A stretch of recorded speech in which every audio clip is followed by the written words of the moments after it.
From penthouse suites to prison hallways, Diddy has officially entered the one place where his fame means absolutely nothing, and might even get him hurt.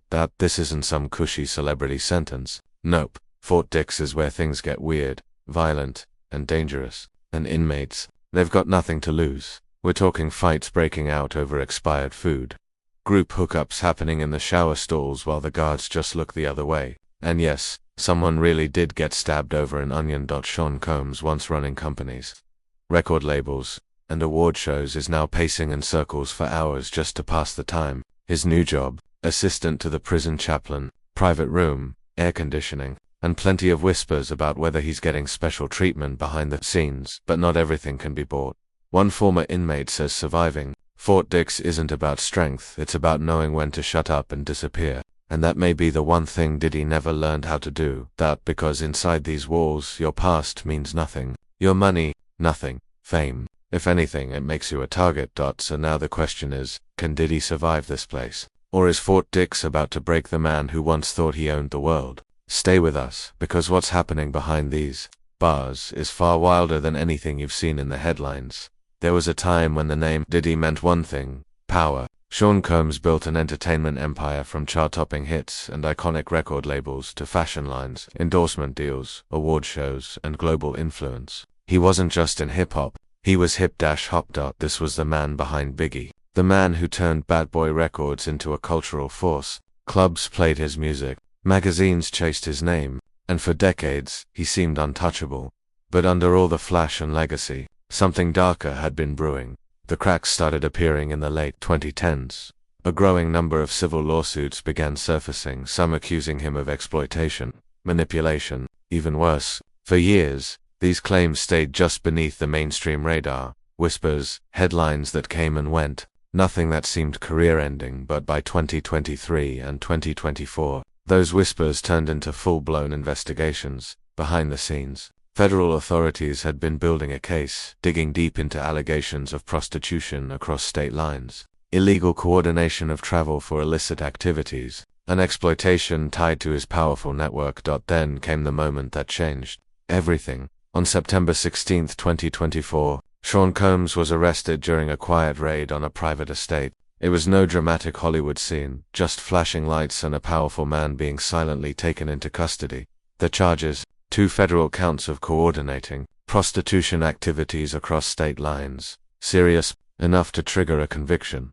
His original destination was the Metropolitan Detention Center in Brooklyn, a notoriously harsh and tightly controlled facility, where Combs spent several weeks in lockdown, most of it in protective custody. But that wasn't his final stop. On October 30th, he was transferred to FCI Fort Dix, a low-security federal prison in New Jersey. A facility that, on paper, looked soft, but insiders knew better. Diddy may have thought the worst was behind him after leaving New York.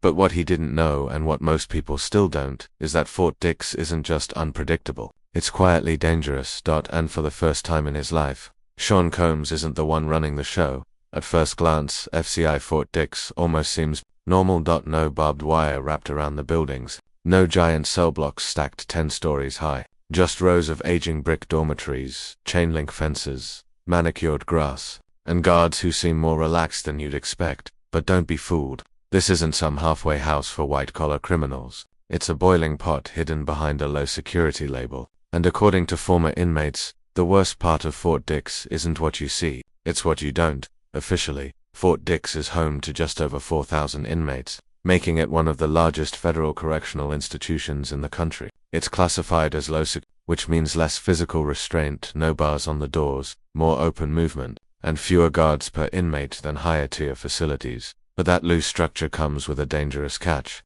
Less control often leads to total chaos. Inmates describe a place crawling with unpredictability. You might be rooming next to a non-violent offender one day and a violent repeat offender the next. Everything is constantly in motion: trades, fights, alliances, grudges, and grudging alliances. Insiders say that guards look the other way more often than they intervene. With so many people and so little staff, enforcing order becomes impossible. This place regulates itself, one former prisoner said, and that's never a good thing.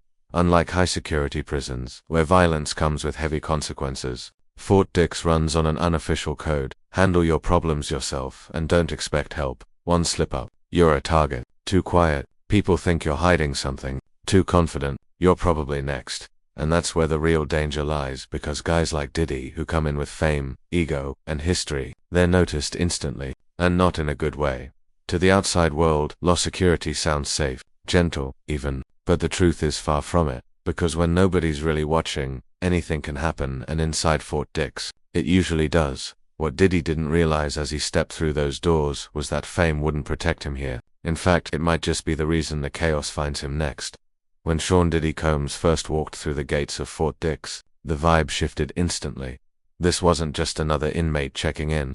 This was a billionaire mogul who'd once walked red carpets in mink coats, signed artists with a handshake, and lived above the rules for decades. And now, he was just inmate #46672-024. Former inmates say that when a celebrity enters the compound, everyone notices and almost no one forgets. The guards, the prisoners, the quiet ones, the aggressive ones, they're all watching, waiting, testing. The first few days are critical. It's when reputations are formed, alliances are weighed, and targets are quietly marked. By all reports, Diddy didn't come in swinging. He didn't play the fame card. He didn't make the mistake of thinking he was still Diddy. Instead, he kept silent. He stayed low, sources say. For the first week, he barely left his bunk unless forced. He walked with his head down, no eye contact, no attitude. It wasn't fear exactly, more like extreme caution. He knew the rules were different now, and navigating that meant shrinking his presence to almost nothing.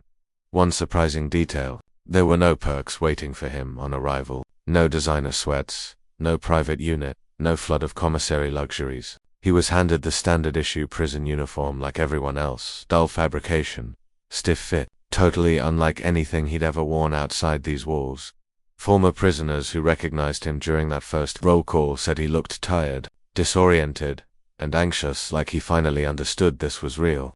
His body language said everything. No flexing, no posturing, just quiet submission to a system that doesn't care what you did before you entered. And for a man who spent decades being the center of the room, that silence hit differently. But here's the thing: laying low might buy you a little time, but in a place like Fort Dix, hiding only works for so long, because once people start whispering about you, your money, your past, your weaknesses, you either earn their respect, or you end up on someone's radar. And as we're about to see, Diddy's presence alone was enough to trigger both attention and backlash. All before his second week inside. Every prison has its secrets, but at Fort Dix, those secrets come out at night. What really happens after the sun sets and the lights shut off? Let's just say, it's not something you'll find in the official handbook. Former inmates, including reality star Joe, who served time at Fort Dix himself, have gone on record about the chaos that unfolds behind closed doors. And if you thought this was going to be some low-drama celebrity timeout, you couldn't be more wrong. Joe Giudice didn't sugarcoat it. When asked about the day-to-day violence inside the facility, he dropped a line that stopped people cold. "I've seen people get stabbed over an onion. You ain't in there with the most stable people." That might sound dramatic, but to anyone who's done time at Fort Dix, it's not. The reality is, emotions explode over the smallest things: food, space, noise, even eye contact. And with thousands of inmates packed together and guards overwhelmed or straight up indifferent, these small sparks often ignite big violence.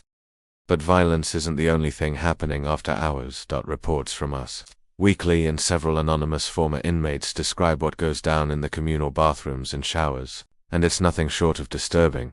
One inmate recalled waking up at 3 or 4 in the morning to use the restroom. What he saw: multiple people gathered in the showers, not cleaning up, but hooking up. Some of these meets apparently involved groups and identities that would have shocked outsiders and the guards. They hear the showers running at night, one testimony said, and they just look the other way. Whether out of neglect, burnout, or some unspoken policy of hands-off surveillance, nighttime turns Fort Dix into its own lawless zone. Add to that the living conditions, which can only be described as barely livable. One anonymous former inmate described it like this: one bathroom per floor, meaning dozens of men forced to share a single broken toilet, showers that reek of mold. Food that's either expired, or so cheap it's literally unidentifiable, mice and cockroaches crawling through vents and common areas. That's not a correctional facility, it's survival theater. And if you're not adapting fast, you're either getting played or getting hurt. For someone like Diddy, who's used to champagne, caviar, and first-class flights, trying to mentally normalize group activity in the showers and stab-worthy screaming matches over vegetables is not just a physical challenge, it's a psychological test of endurance. Because you can keep your head down during the day, but at night, when Fort Dix comes alive, there's nowhere to hide. And whether Diddy likes it or not, his name alone is enough reason for people to come looking. In most rooms, Sean Combs walks in, and people move. He's used to commanding attention on red carpets, in boardrooms, from VIP lounges to center stage. But inside Fort Dix, that posturing doesn't just backfire, it can get you seriously hurt. Because in prison, there's a whole different kind of power structure, one built on silence, respect, and brutal consequences for those who don't read the room. Here, acting rich, flashy, like the world still owes you something. That's not just annoying, it's a neon sign flashing. Test me. Former Fort Dix inmate Joe Ju, who's one of the few ex-celebrities who can speak about this firsthand, gave a chilling piece of advice. Don't act like a diva. Don't look rich, because the second you start living like you're above it all, even looking like you think you're different, resentment builds, envy sharpens, and prison isn't the kind of place where people talk behind your back. They act. There's a hierarchy behind bars, but it's not built on net worth or followers. Inmates earn their standing through time served, who they're connected to inside, or sometimes just plain fear, and that puts someone like Diddy in a strange and dangerous position. On the surface, he's a name everyone recognizes, but in the Fort Dix world, that kind of fame makes you more of a question mark than a king. People wonder, is he weak? Does he expect special treatment? Is he snitching for favors? Is he paying off guards? Is he even going to last? Being famous doesn't earn you loyalty here, it earns you surveillance. Side eyes, power plays. And that's where the silent code kicks in. Act too tough, you're a threat. Act too soft, you're a mark. Your safest move, fade into the background, sweat through your jumpsuit like everyone else, be no one. But for a man like Diddy, who's made a career out of being seen, admired, and in control, becoming invisible might be the one thing he's never learned to do. And here's the dangerous irony. The more he tries to prove he's normal, chill, just another guy doing his time, the more everyone starts watching a little closer. Because sometimes, blending in too well just means you're hiding something. On paper, Sean Combs is just another inmate at Fort Dix. Same jumpsuit, same roll call, same rules, but behind the scenes, that's where things start to look a little different. According to recent insider reports, Diddy might not be living quite like everyone else. No, he doesn't have a penthouse cell, but whispers from inside say the former mogul has managed to carve out a slice of comfort in a place where most men are just trying to survive. Let's start with the clothing. While most inmates have to deal with stiff, itchy uniforms issued by the facility, Combs allegedly found a way to get his prison attire tailored. Nothing flashy, no logos, no bright colors, not still custom fitted to his size, giving him an edge in presentation. And in prison, where the smallest things matter, that doesn't go unnoticed. Then come the reports about food. Some sources claim Diddy was quietly granted occasional access to outside chefs or personalized meals far from the spoiled mystery meat and expired packaged goods most inmates are forced to endure. And perhaps the most envied move, a private air-conditioned workspace. Why? Because Diddy currently works as a chaplain's assistant, a job that conveniently allows him to avoid crowded rec yards and chaotic dorm blocks. Instead, he keeps to himself in a small office that doubles as a haven. Cool air, light duty, time alone, and even snacks delivered while he keeps the chaplain's records organized. All of this raises a real question. Is this favoritism, or is it just smart survival? Celebrities in prison often either rot under the weight of isolation, or use their influence to position themselves carefully within the system. And Diddy, he's made a career out of negotiation, leverage, and knowing who to talk to. Still, Fort Dix isn't oblivious. In a place where most inmates stare at blank walls, pace in circles, or zone out to flickering TVs, even the smallest luxury stands out like a lighthouse.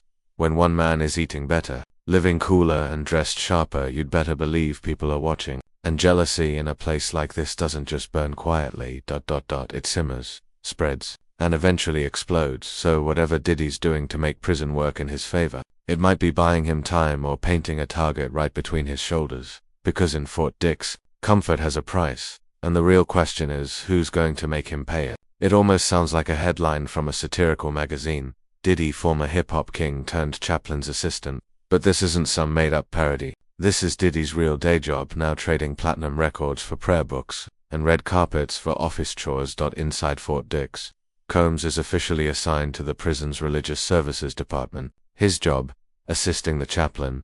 According to internal sources and official reports, that includes small, mostly quiet responsibilities, organizing and maintaining the religious library, filing records, cleaning the chaplain's office, and escorting inmates to religious meetings if needed. Nothing glamorous, nothing loud, and definitely nothing that screams Diddy.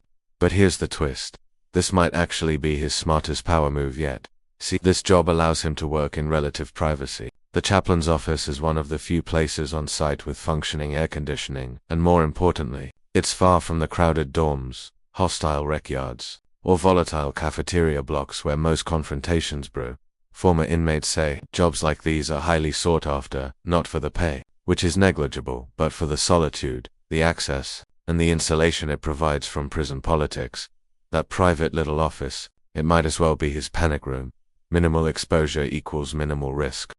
But of course, not everyone believes Diddy just happened to land this role. Some say it's smart maneuvering, others whisper it's protection, maybe a favor, quietly called in through outside influence or carefully placed donations. Whatever the backstory, it's a strange role for a man who once micromanaged business empires and partied with presidents. Now he's filing pamphlets, wiping down bookshelves, and coordinating Bible study sessions. For an image-obsessed mogul, this isn't just humbling, it's a mental transformation. Because inside Fort Dix, his most important move isn't staying famous, it's becoming forgettable. And in a place where visibility equals vulnerability, letting go of Diddy might be the only reason. Sean Combs walks out of this place in one piece. Of all the strategies Diddy could have leaned on to get out faster, this might be the most unexpected one yet. No legal tricks, no courtroom appeals, no influencer campaigns.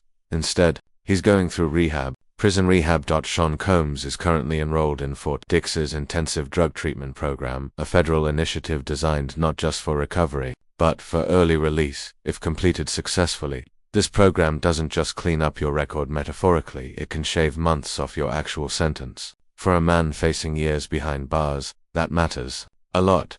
And here's what's surprising.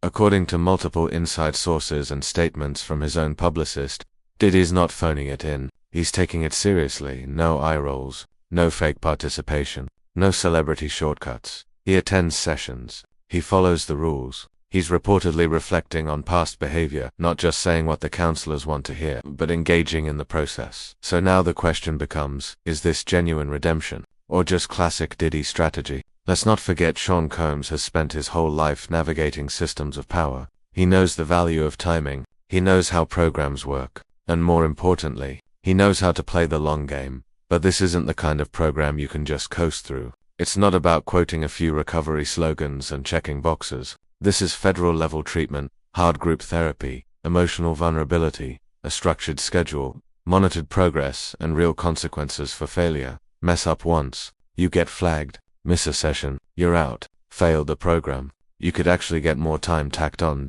In here, rehab isn't just a lifeline, it's a tightrope. So whether Diddy's aiming for transformation, or just trying to hustle the system he once thought he was above, it's clear he's playing the game carefully. Maybe more carefully than ever before.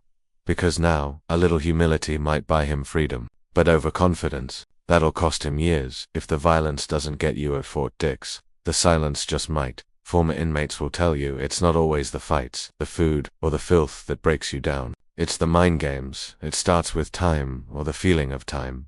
Days don't pass here, they drag.